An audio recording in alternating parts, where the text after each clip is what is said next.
আসবো পরের খবরে। ব্যবসায়ীকে অপহরণ করে মুক্তিপণের দাবি, 20 লক্ষ টাকা মুক্তিপণ দাবি অপহরণকারীদের।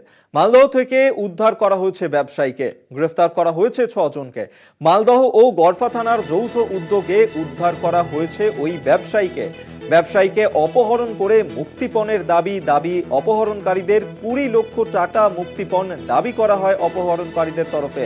মালদহ থেকে উদ্ধার করা হয়েছে ওই ব্যবসায়ীকে, গ্রেফতার করা হয়েছে 6 জনকে। মালদহ এবং গড়ফা থানার যৌথ উদ্যোগের পরেই উদ্ধার ওই ব্যবসায়ী।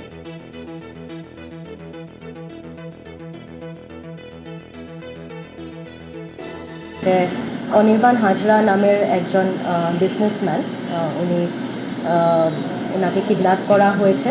ওনার ওয়াইফ আমাদের কাছে খবর দেয় যে ওনার হাজব্যান্ডের ফোন থেকে উনি একটা ফোন কল পান যে ওনার হাজব্যান্ডকে কিডন্যাপ করা হয়েছে আর সরানোর জন্য 20 লাখ টাকার ডিমান্ড করা হয়।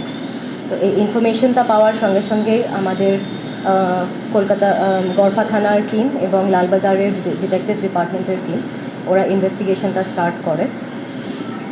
ডিউরিং দ্য ইনভেস্টিগেশন বোঝা যায় যে মালদার একটা মুঠাবাড়ি নামের জায়গাতে একটা খবর পাওয়া যায় যে ওখানে হয়তো ওনাকে রাখা গেছে। প্লাস আমরা কয়েকটা সিসিটিভি ফুটেজেসও আমরা রিকভার করি, যেখানে দেখা যায় যে কসবার তাজ বিবান্তা হোটেলের সামনে থেকে ওনাকে একটা সাদা রঙের গাড়িতে বসানো হয়েছিল।